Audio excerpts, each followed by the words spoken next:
But you know what? Anybody can hit 98. As former players, there's an expectation. Trevor Bauer, I'm a big fan of him and his emotions. Big fan. I like Joe Kelly. This is a must-win year for the Dodgers. And Mookie Betts and Clayton Kershaw, their salary is like $28 million. This is the Upper Class Sports Podcast. Hey, what's going on, guys? I'm Clayton Voechting with Upper Class Sports, and sitting beside me is Nik Klungreseter, Clayton's assistant. Not assistant. I'm your assistant, man. I'm your assistant. All the way around, I'm your assistant. There is no assistance here. This is the Upper Class Sports Podcast, where we talk everything baseball. Yeah. I guess we should just go and start with just some background, who you are, what you do, and just kind of give the people. Give the people what they want. Give the people what they want. want They want to know who we are. Give them a little intro. I'm Nik Klungreseter. Like I said, I help Clayton out with all of his baseball adventures.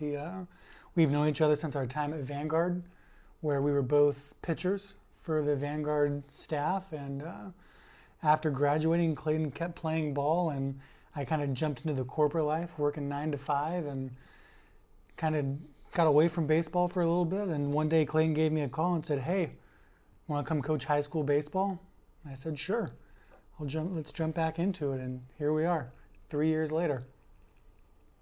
3 years later, here we are. Where you are, there you'll be. I, like you said, played college ball. I went on and played 2 years professionally, and then, just went right into the coaching life after that. Went and started coaching high school baseball, head varsity coach for a few years. Then I stepped away and decided to just start my own organization and do now the Upper Class Sports Academy. And so we've got travel ball teams, we do private one-on-ones, all that kind of stuff. And so basically what we do is just try to give back our knowledge of the game to the youth and try to help them be able to build a career for themselves. And since we've kind of both played at that college level, kind of help them out, what they need to do to be able to prepare for high school. And then once they're in high school, what they need to do to prepare for college, what college coaches are looking for, what high school coaches are looking for, all that kind of stuff. So that's kind of what we are with the Upper Class Sports Organization, is we just, provide the youth the opportunity, number one, to play, and then number two, just giving them and feeding them knowledge to help their own skills that they already have just progress and get better. So that's who we are. That's what we do. So World Series is happening right now. So I wanted to kind of jump in and kind of talk about the World Series and what's going on. I feel like this is a must-win year for the Dodgers. If they don't win the World Series this year, I feel like some jobs are on the line. Nobody's said anything in terms of like Dave Roberts and his job or anything like that, but I feel like if the Dodgers don't win, being that this is their third time being in the World Series in the last 4 years, if they don't win the World Series this year, I think some jobs are on the line. I completely agree. I think, as fans, as former players, there's an expectation for the Dodgers with all the talent they have, all the moves they've made, especially the last year, acquiring Mookie Betts, David Price, who didn't play this year because of COVID.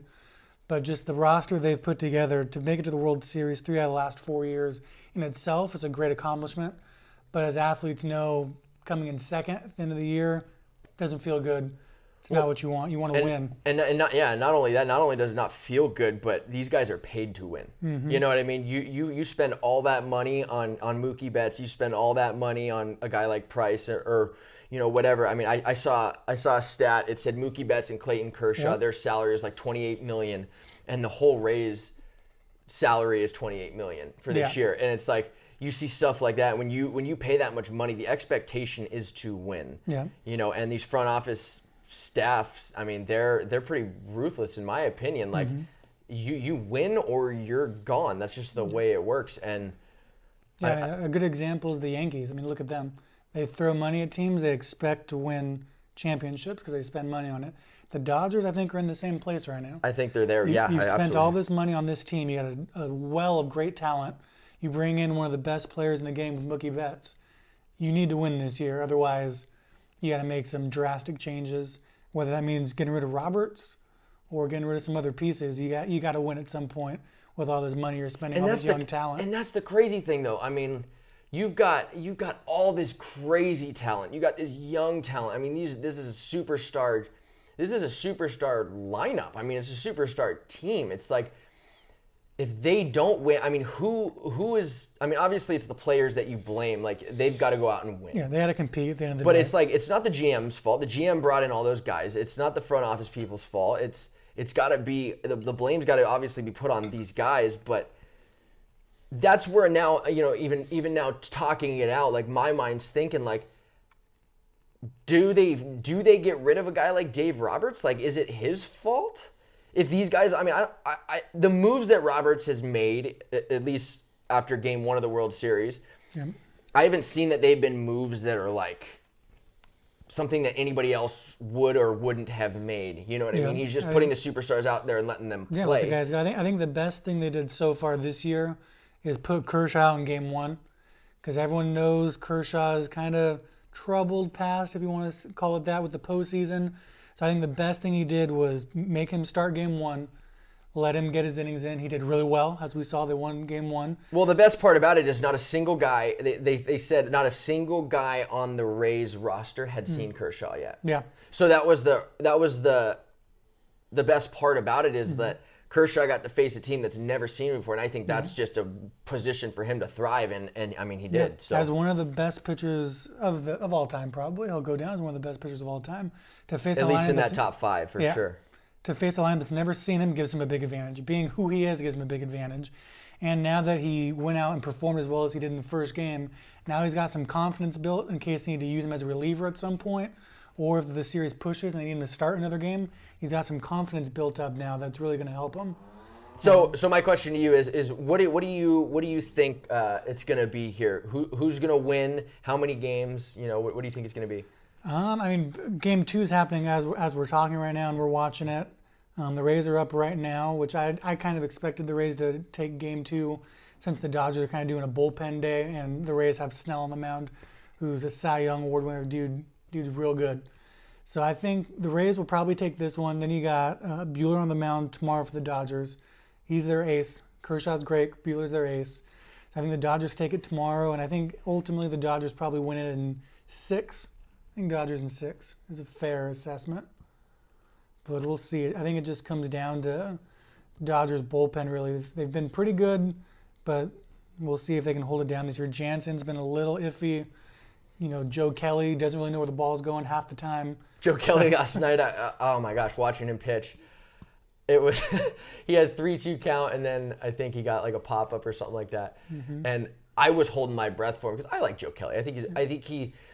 Joe Kelly reminds me kind of myself, that tall, lanky, they call it ass and elbows kind of guy. Like he's that kind of guy, and that's the kind of guy I was. So like I enjoy watching pitchers who kind of remind me of how I was when I played and when I pitched. And he's just got that attitude about him that I just absolutely love. Yeah. And so, like you said, he's having a little bit of trouble with command now. So. Yeah, watching him pitch yesterday, I was kind of holding my breath because I really want that guy to succeed. I mean, and then obviously the stuff that happened with the Astros with him, that makes it all better. So, I think the guy's good for baseball. He has that kind of old school pitcher's mentality you don't see too often anymore. He's got that bulldog mentality as a reliever, which is nice because he just says, "I don't care who you are, I'm going to try and strike out with the fastball or make you look dumb with the slider." And you don't see that too often anymore. Guys kind of want to get analytical and tricky with things. So it's nice to see a guy that just goes up there and says, "I'm going to throw a fastball. And if you hit it, great. If not, great. But I'm going to throw my best against your best every time and see if it works out." It's good to see. I think you had it right though. I think Dodgers in 6. Unfortunately, like I just don't think the Rays bats are good enough to beat Dodgers pitching in a 7-game series. I just don't. I don't see it. I actually got a stat for this today doing my research. That so far in this postseason, the Rays have scored 70% of their postseason runs via home runs, and the Dodgers pitching staff doesn't really give up too many home runs this postseason, especially. So if the Rays are relying on home runs to win, I don't see that really as a viable way to win. We see it in this game so far. They're up 3-0 because of timely, good hitting. Get guys on, move them over, get some base hits. If they're going to shift on you, put the ball in the opposite field. Don't play into where the defense wants you. That's what the Rays do really good at on defense, is shifting on guys, making guys hit it where they want them to be. So the Rays, if they want to win, they got to play the small ball. They got to hit it where the Dodgers aren't. Yeah, I really agree with that. They can't rely on that home run ball. Yeah, and I think that'll end up being the downfall if they don't, pull this out. I think it'll be because of something like that. But yeah, I think the Dodgers pitching staff is unreal. I think the Dodgers bats are unreal. It's really unlikely that the Dodgers don't pull this out. I mean, there's no way. Yep. There's no way. There's no way. And the thing is, the Rays, they're not a slouch on the pitching staff. Their ERAs for the season, the Rays had a 3.56 ERA. The Dodgers had a 3.02 ERA. So both pitching staffs get it done. I just think that the difference is, I think the Rays manager said it when they had that kind of dust up with the Yankees a while back, is they got a bunch of dogs in the pen that can throw 98. The Dodgers like 98. Yeah. The Dodgers can hit fastballs. They're not going to miss if you're going up there throwing 98. But you know what? Anybody can hit 98. And that's the thing. That's so funny just thinking about where baseball's gone. I mean, in the last 10 years, the amount of guys who throw 98 miles an hour is unbelievable. Before then, I mean, it was like you'd have one guy on every other team that was a 9,800 mile an hour guy, and then you had guys who were pretty crafty. A guy threw 95, I mean, damn, he was a stud, right?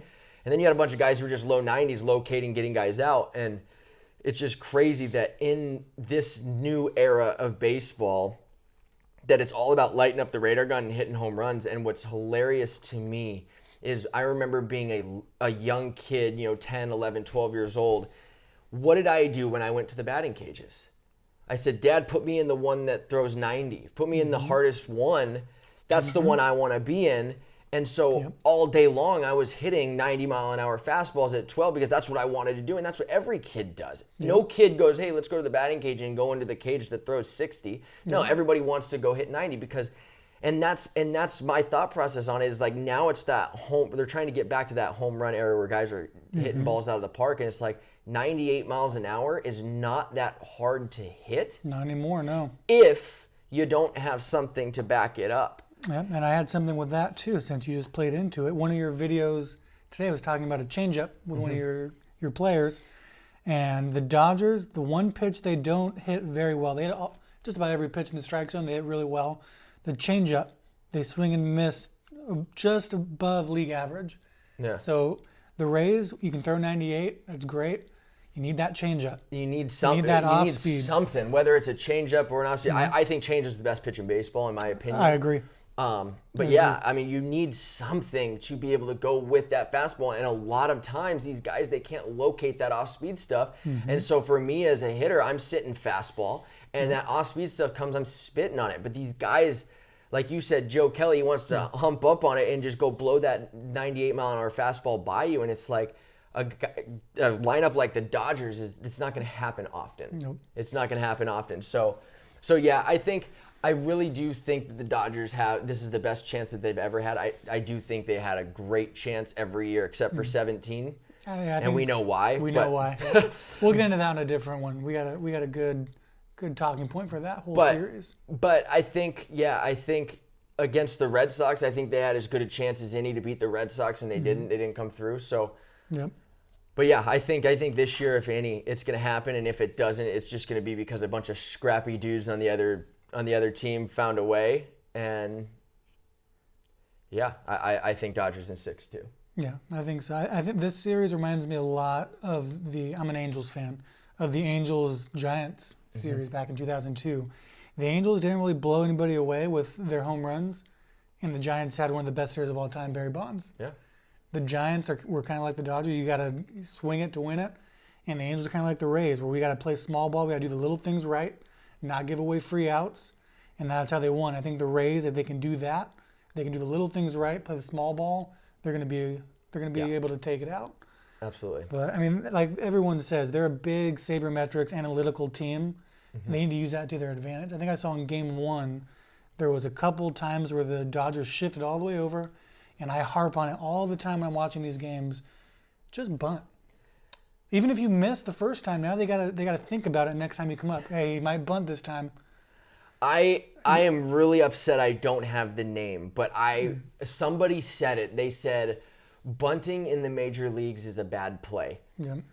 And I don't like, I'm not old, but I hate harping on it and saying, back in my day, back when I played, we played small ball. We moved guys around. We stole bases. Now they say stealing a bag is a bad play. Yeah, because the percentages. And it's like, that stuff gets the job done. Like, gosh, it kills me. First and second, nobody out. And they're swinging away, and then they roll into that double play. And it's just like, that stuff blows me away, and it just shocks me. It's like, you bunt that guy, both of them over. Now you got two guys in scoring position. Next guy, drive him in. Even if he hits a fly ball, ground ball, you're more than likely going to score that run if you put the ball in play, except for back to the pitcher. But it's like, is it about scoring runs or how you score runs? To me, I don't understand why Major League Baseball has changed in that regard, but I do understand that they do want more home runs, and that's something we had a conversation about today at practice. We were talking about bunting and how nowadays, like I said, it's a bad play. They call it a bad play. Well, it's because the bunting doesn't put fans in the seats. Yeah. And that's what's crazy. And so now we've got all these travel ball teams that say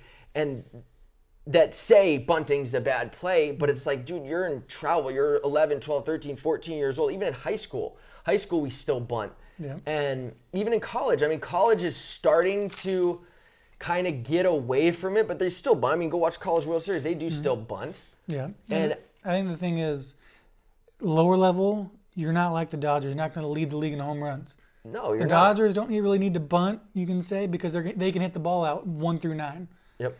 Youth teams, high school teams, you might have 1 or 2 kids that'll hit 5 home runs a season, maybe.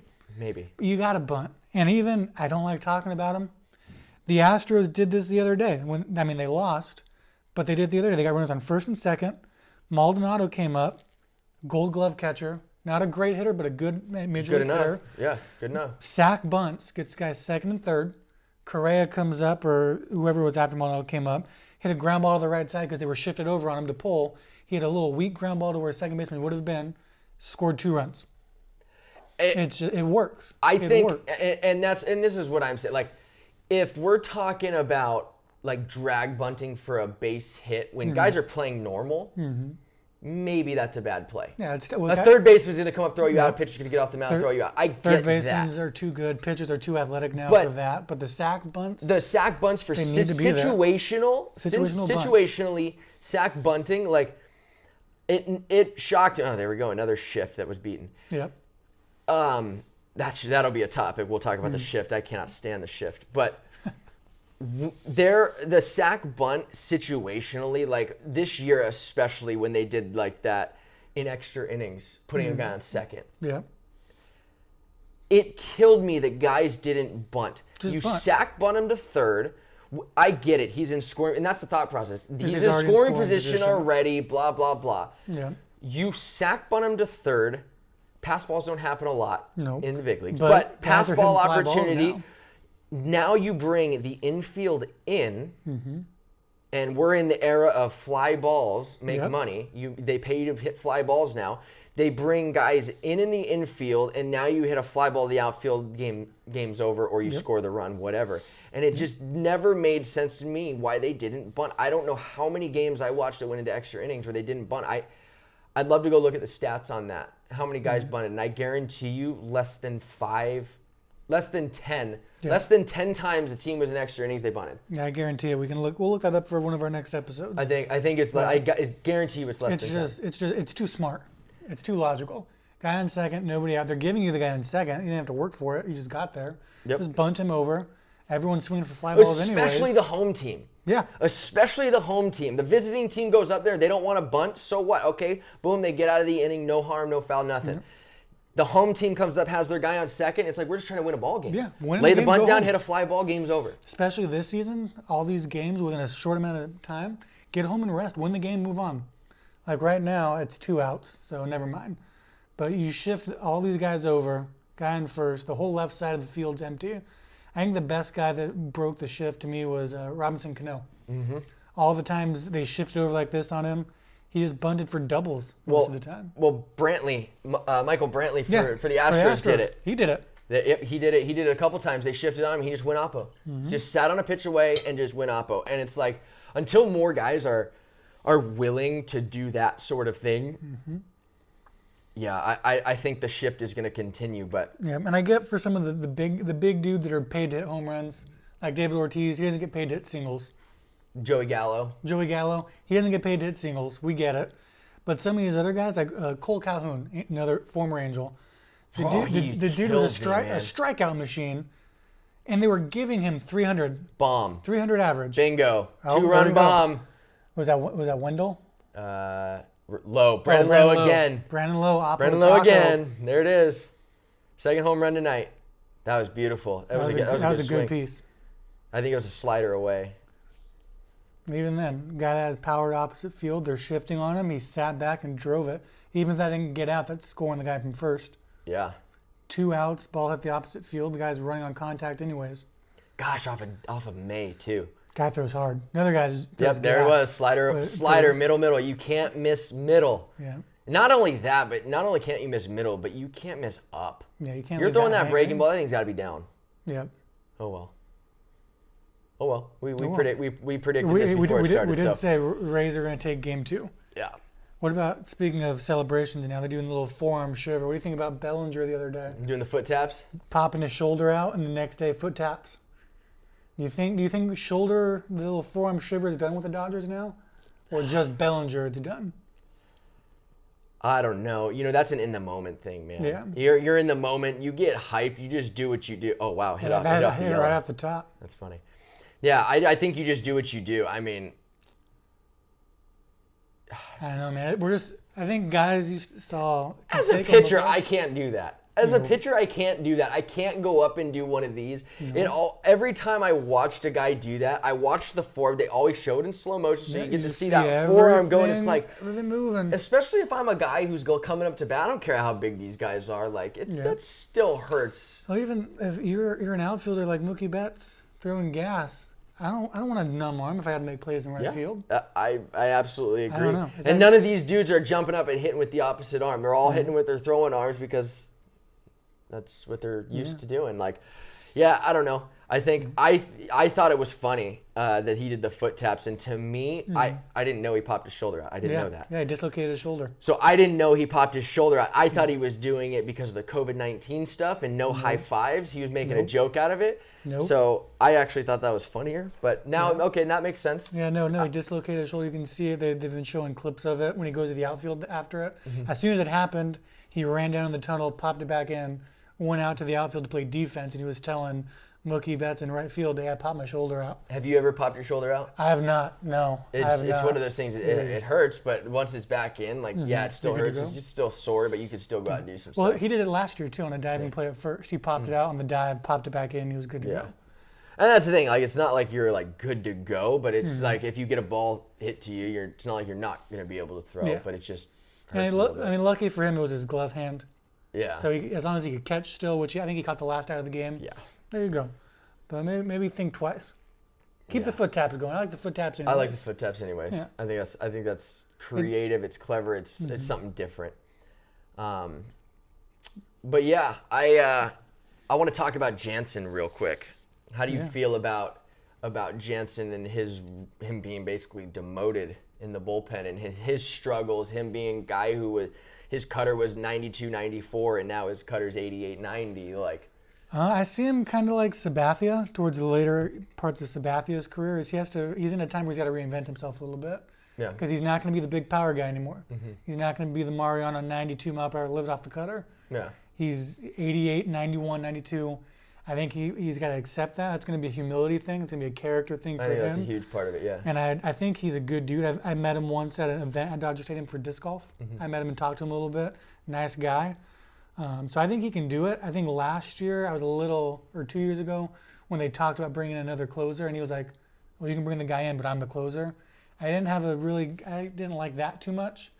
But I understand it. It's his team. He wants to be the And guy. I mean that to me, like that's okay. Like to me, I think that's okay. That's that mentality of like He wants you to be could the bring guy. somebody in, but he's not going to take my job. Like I think no matter who you would have asked on the Dodgers, staff, I think they all would have said something like that. And that's that big league mentality that you only hope that you can instill or teach or hope that your players have.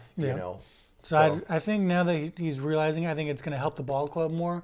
That he knows he's whatever the club needs. I think you said it best. I think that he's got to be able to accept it. Like if he's not able to accept it, just accept the role, and he's got to adapt. He's got to change. He's got to change his style. And I think if he doesn't reinvent himself, like you said, then I think he's gonna struggle. But I think, these guys, big league guy. These guys are gonna reinvent him. He's gonna reinvent himself. He can do it. He's gonna do it. And it's minor things. Throwing 95 plus, you can live up in the zone. Throwing 88, 92, you got to get down. Got to get that ball You got to get down. Because even guys that throw 98 plus up, if it's straight, it's going to get smashed. Yeah. If he throws that cutter, when he overthrows it, it gets flat and it's still 92. Yeah. A flat 92 is going to go a long way. But if he can get that cutter down, I love hitting a flat 92. I would do it. I'm not a great hitter, but I think I could do it. Give me a week. I'm not going to hit it 480, but I'll get some singles. I'll get on. Some singles. I'll get on base for somebody to score me. There you go. Yeah. No, it's gonna be big. I think the Dodgers bullpen is in a really good place if everyone just accepts. Do your part. Do you think the Dodgers need a guy like Jansen? Oh yeah, you need that guy because he's one of the guys that I think I was like in college. He's got that quiet confidence. He's not big, showboaty, look at me, celebrating. He's going to come in, get the job done, go home. Yeah. Come in, do what he needs to do to help the team, get out. Yeah. And I think that helps a lot of the younger dudes. A lot of younger guys see what a professional player looks like. Same with Kershaw. But what I like about Kershaw is he's been showing a little bit more emotion lately. Before he was come in, do your thing, get out. And now that he's I think that's where Major League Baseball is going. It's more that celebration. Show your emotion out on the field. Where here we go again. Back when I was playing, which is not that long ago, but back when I was playing, when I was first coming up through high school and stuff like that, over 10 years ago, it was like frowned upon to do that kind of stuff. It was like scouts would write you off if you were a guy who was showboaty because they didn't want a me guy. There's no I in team, so why are you being showboaty? Why are you showing guys up? Why are you doing bat flips? Why are you screaming off the mound when you do this kind of stuff? Where now it's accepted and they're pushing that. Do that because it's drawing more people in. Yeah, I have two things on that. Our old coach Ted Brown at Vanguard, our coach, the first time he came and scouted me before summer ball, before he started coaching with us, I was pitching a summer league game, and me and this guy that I was pitching against didn't really like each other, but Coach Brown didn't know that, and I finished an inning, and I looked at the guy and kind of puffed my chest up, and I struck him out, and after the game, Coach Brown pulled me over and he said, "That's not how we do baseball at Vanguard. If you want to be on the team, you're not going to do that kind of stuff. Yeah. There's no me guys on our team." And I was like, all right, I mean, I get that. And then the other thing is, this postseason, you've seen a lot. Trevor Bauer, I'm a big fan of him and his emotions.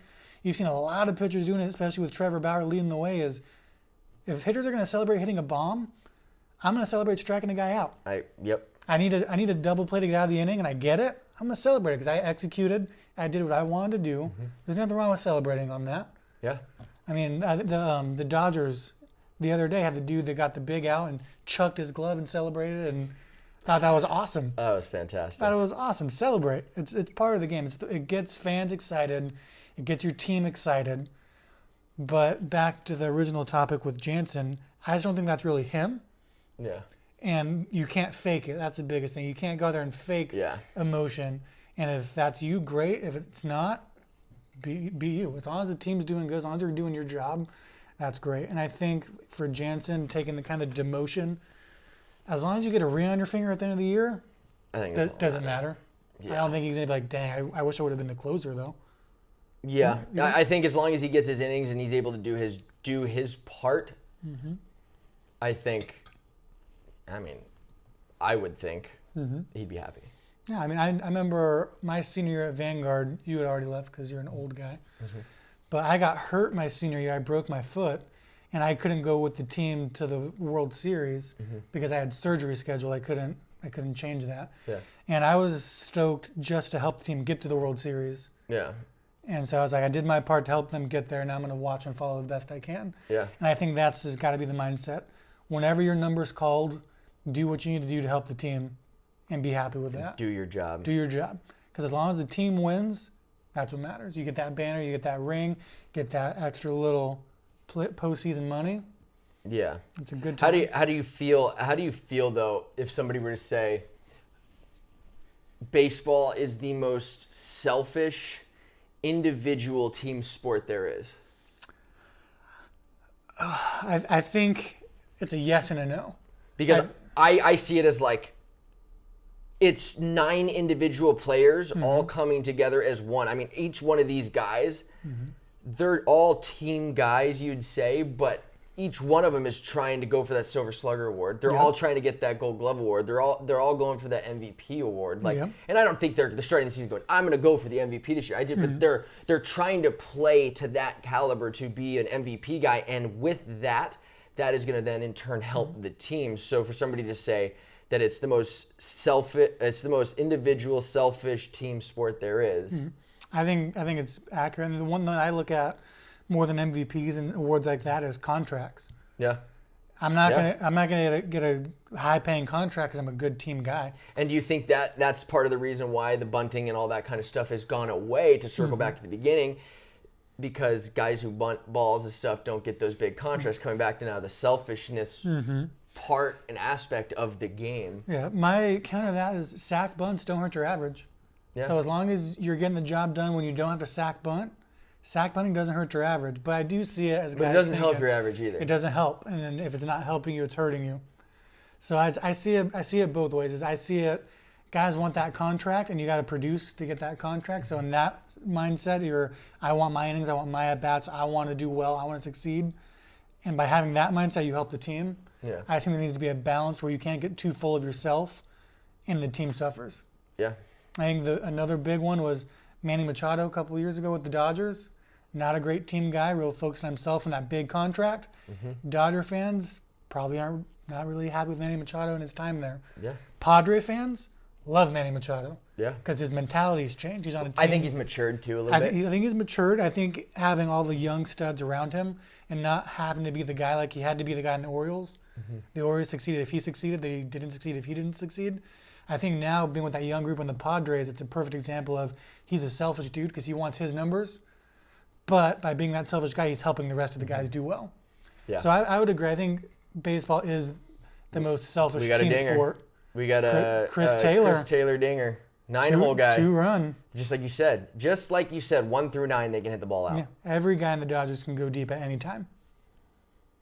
And he's one of the guys I had in my notes here. Him, Kike, and Peterson were 3 kind of utility guys the Dodgers have that they got to have a good series if the Dodgers are going to pull it off.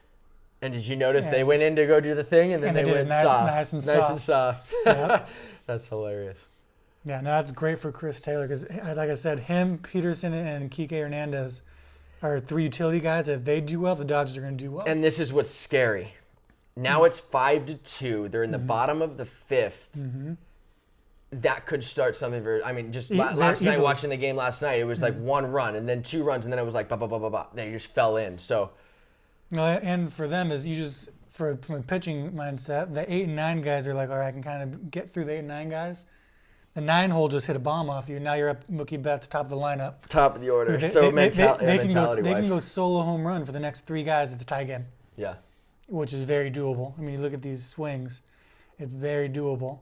But let's look at the pitch. It was. Oh, it was just an away pitch, and it was a good pitch. He just got his arms extended. And I think if we look at the stats for Chris Taylor, though, that's where he does well. And he didn't even get that one either. No. That one was off the end. You saw that rattle. Well, when you got a guy who throws 96 miles an hour, it doesn't, just put a good swing on it. You don't have to get it perfect. Yeah, no, I think for Snell, you just got to put that away and know you have a 5. You still got a 3-run lead. Come back at the top of the line, got to focus up a little bit. That last pitch you threw was nice, 89 down. Just keep it down, work your off speed some. and he's gonna do all right because that's what we said is the Dodgers gonna hit fastballs. Dodgers can hit fastballs. So as long as Snell works that off speed and doesn't let them sit fastball, I think they're gonna be able to pull it out still. Yeah. And on the flip side, the Dodgers, you can hit 96. So be ready for the breaking ball and then hit 96. You can hit 96. Yeah. Well, and what was like there? That's a great pitch right there. That's a great 1-2 pitch. That's a great 1-2 pitch, and I think it Or, was sorry, to 2-2. Taylor. I think it was to Taylor. He threw a breaking ball that was up in the zone. He was frustrated he didn't get the call, but I'm sorry it wasn't a strike. Yeah. But yeah, he threw a breaking ball up in the zone that was a very poor pitch, and then he ended up coming back with a fastball a little later in the count and was able to get launched on now. And now that's one of our rules as a pitcher, as two pitchers, is guy gives up a home run, you gotta have the mentality of so what, get the next guy out. Gotta get the next guy. Or at least make him hit it. You can't walk the next guy because now the Dodgers say we just rattled him. And that is big time rally starter. And with Betts, he's got speed. The guy's got the whole package. He could steal second right now. Now a single scores him from second. Do you think it was in Snell's head that I don't want to give up back-to-back home runs? Probably. I think he's back got to that. the selfish mindset. Mm-hmm. I think he's got that mindset of instead of attack. I think he's got the mindset of I don't want to give up a home run, so I'm going to kind of pitch around him a little bit because I think who's hitting next? Is it Muncy is second tonight? I think so. He probably thinks I'm not going to give Betts a pitch to hit because I got that lefty-lefty matchup now that Muncy's up. I'm pretty sure Muncy's up now, right? Yeah, I think Betts too. He's been hitting the 2-hole. Let's see after this pitcher's meeting. But yeah, I think that's his mindset is you don't want to give up a home run to Mookie Betts when you might have the lefty coming up and you like that matchup anyways. Because if Betts gets on first, he's still got to go all the way around the bases. He steals second. It's all right. If you strike the guy out, it doesn't matter if he's on first. Yeah, and I don't think Mookie's stealing here. No, with 2 outs, there's no reason to force it when you're at the top of the lineup. Yeah, I think circling back to that selfish team, it's a selfish team sport. Like, I think. Oh, it's Seager. Still, lefty. He's got the lefty yeah, matchup. he's got that lefty matchup. So yeah, maybe that wasn't too bad that he did that. Yeah. That's why they're there and we're not. Yeah. I think just as a player for myself, I think going up through the ranks in high school, I wanted to do well for myself because I wanted to get a college scholarship. Mm-hmm. After college, I wanted to do well because I wanted to then go play professional baseball.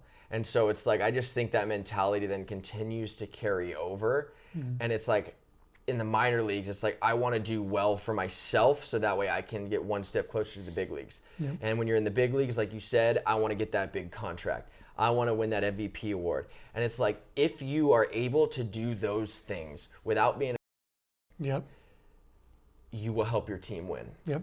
The one that I think about, I'm a big fan of him now that he's done playing, is A-Rod. Mm-hmm. A-Rod was kind of a jerk. Yeah. People didn't really like him, but he helped win some championships. Yeah. He helped the team by being selfish. I mean, a lot of people don't think he was a true Yankee. I think he won, 1 or 2 championships as a Yankee? Seager, base hit. Sorry to cut you off. No worries.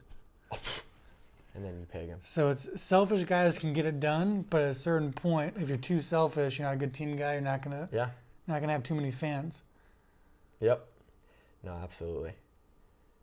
Dodgers in 6. Dodgers in 6, and it looks like Snell's getting pulled. Here's my thing: if the Dodgers come back and win this game, Dodgers sweep. I think that's true. Dodgers. Mm-hmm. If the Dodgers come back and win Game 2, mm-hmm. Dodgers sweep. You're hearing it here first. If Dodgers lose Game 2, Dodgers in 6. Yeah, I think I would agree to that, 100%. Because the Dodgers, honestly, were expecting to not expecting to lose today, but they were expecting it to be a close game that they might try and pull it out. If they can pull this one out, they know they got their guy tomorrow with Buehler, and then Game 4. Who do they have? Game 4, another staff day, or do they have? Because Urias has been relieving. Yeah. May's been starting some games. But May pitched. But he pitched today. He pitched only a couple innings, so he can so bounce back. Honestly, I think they may do a bullpen day. They may do another bullpen and just try and sweep, get the dub in 4. Yeah, or do you think they bring Kershaw back in 4 if they have an opportunity to sweep? I think they have an opportunity to sweep. I think they bring Kershaw back Game 4. They have to. I think so. Because they're going to have a day off. They have a day off tomorrow. Then they play Friday, and then they play Saturday. Kershaw pitched Tuesday. That's enough rest in the playoffs, Especially in the playoffs. Especially in the playoffs, and especially because it's been a short season. I think they bring Kershaw back game 4. And he kind of cruised game 1. He wasn't laboring much. I don't it have the wasn't- pitch count, but I think he went 5 It wasn't or a 6 high stress game for sure for Kershaw. Yeah, I think for sure, especially if they have a chance to sweep game 4, he's pitching for sure. For sure. He wants to be the guy. Roberts is very, very clear that Kershaw's their guy. He loves Kershaw, and who But would? you know what? Okay, so I had this conversation yesterday with a guy. It was kind of an argument. It's like they said Kershaw's no longer the ace. Okay, I can accept that. I can accept that maybe Buehler's the ace now. Okay, I get it. Kershaw is still a stud. He's still a superstar. He's still your guy. Yep. He has to be. He's the ace on any team. I agree with that. You can have a 1A, 1B if you want to call it that, and the Dodgers have that. And if Price would have played this year, they'd probably have a 1A, B, and C. Because all three of them. Shoot, if Price was here, I don't think this would be even a question. And one I've talked to my dad about before, looking back a little bit, is if Darvish was still there after 2017, look at their staff this year. You got Kershaw, Darvish, Buehler, and Price. Throw in a 5th guy, whoever you want. I could pitch for him game 5. But it's not how it happens. And this year they got Kershaw, Buehler, and a very good staff. I think if they win tonight, they can sweep in 4 for sure. Yeah. And I think Kershaw's going to want to be the one to do it. Especially because he's 4 strikeouts away from the all-time postseason strikeout record. Is he? Yeah. He already surpassed or joined, I think, Verlander. He's 4 away from passing Verlander. He passed John Smoltz for second all-time. Okay. So now I think Verlander has 205 strikeouts. There it is. Yeah, he got 200 Kershaw has strikeouts. 201 or 200. Yeah. So I think another selfish thing. Team mindset. He wants to win. If he strikes out 6 to get the record. There we go. I want to pause this real quick. So they said this season, 34-0 record when leading after 7 innings. 13 players with a save. That's the most in MLB history. And 3rd best bullpen ERA in the MLB. So that's a stat. I believe that's for the Rays. That's for the Rays, yeah. So I mean, I think they got a good Nick Anderson's stud. Yeah. Nick Anderson's a stud. He's fun to watch. I think that the Rays have a good enough pen to be able to shut this game down, but there is that if. And one swing of the bat from Turner could change that right now. And Call time. I love that. yeah, Throw it call right time, at him. just shank it, little rattle. But with that is their bullpen's been very, very, very good. Dodgers hit fastballs really, really well. So if they're going to want to be that great bullpen, they got to be able to execute the off speed. And I think they can. They're on the 4-man outfield. Rays doing the 4-man outfield, going on the stats. Friggin' single. Just hit a single. Hit a ground ball. They're on their no doubles defense right now. That's insane. They did it against the Astros. I think another podcast talked about it, is they did it against the Astros and it worked out. They held Bregman to a single. He ended up not scoring because he had this 4-man outfield. So. And that's the thing. They're not necessarily. They're playing to. I mean, obviously they don't want to give up a run, but they're playing to not give up 2 runs. Yep. Is what they're playing for. Yeah, they're playing the no doubles. They're not giving up 2 runs. They're trying to get out of it with as little damage as possible, and that's a bullpen mentality: is escape with as little damage as possible. I know you were a starter. I was a reliever. That's my mindset coming in. Is 1, I don't want to give up the starting pitcher's runs. Yeah, because I'll hate you. I don't want to hurt your ERA for something you got them on. Sure, but I don't want you to have to get the ERA. Well, and as a reliever coming in and slamming that door shut, I mean, that's just. It feels good. It feels good. That's like your hitting a homer. Mm-hmm. That's your hitting a homer moment, coming in with the guys on base and shutting the door. Yeah, no, it feels good. I mean, my senior year at Vanguard, I had the most efficient inning in school history. I came in with a guy on first and second, or might have been bases loaded and 1 out. I came in because the guy hurt himself. I threw 1 pitch, jammed the guy, ground ball to third, sat down third, threw to first, inning over. We put our closer in, won the game. Threw 1 pitch, called it a game, and I felt awesome. I think Anderson has a chance here. He's thrown more pitches than I did, but yeah, he's thrown 4 pitches. Yeah, so not quite as efficient. Not as efficient, but we can't all be that good. And got him. Shut the frickin' door. There it is. And see, that was 96, low and away. That's tough to hit. Yep. I'm not a great hitter. I'm not a good hitter. But I know fastball down and away was one of my favorite pitches as a pitcher because it's hard to do much with it. Yeah. Well, Yeah. that's my thing. I keep preaching it to guys. Learn to hit that low and away pitch, because what pitch are pitchers trying to throw? That low and away pitch, because it's so hard to hit. It's hard to do much with it. And It is hard to it's do hard much. to do much. It's hard to do damage with. Yeah. Sure, you can do some with it. You can get a single. You can do whatever. It's hard to do damage with that pitch low and away. Rarely do you see that pitch go over the wall. It Yep. does happen, obviously, but rarely do you see that pitch go over the wall. Yep, it's a low safe and pitch. away. And especially now with all the pull happy guys, It's a rollover ground ball. You get all these shifts because you know guys are trying to pull. Pitchers hit that low and away. Guys are going to roll over or hit a little weak ground ball to the right side. Yep. Or the they're going to left pull side. off and swing and miss. So, Yep. no, yeah, that's something that I've been preaching Yep. a lot, is that pitch away. But And I think it's if youth watching the game. I know youth players want to see the big fly balls. They want to see the home runs. Watch the little things. Watch that fastball low and away. Justin Turner is one of the best hitters on the Dodgers right now. Clutch guy. absolutely. Fastball low and away does nothing. It's tough to beat. And that's at any speed. 96, 85. Well, shoot, Greg You Maddux locate it. Maddox proved that. Yep, Greg Kyle Maddux. Hendricks proved that plenty of times. I mean, who's the other guy in the Cubs that threw the no-hitter this year? He's a junk ball, slow kind of guy. I forget his name, yeah. Yeah, low and away. It's the safest pitch in baseball, I'd say. Yeah. Changeup's the best pitch in baseball. Low and away is the safest pitch in baseball. I could agree with that. Yep. On that note, Dodgers in 6, Dodgers in 6. unless they win tonight. Unless they win tonight, sweep. Yep, they sweep.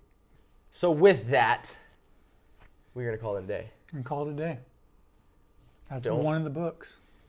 Don't forget to like, don't forget to subscribe, hit that thumbs up button, leave a comment below if there's anything that you want us to talk about. Yeah, leave us some ideas. Share it with your friends. Tell us what you liked, what you didn't like, what we can do better.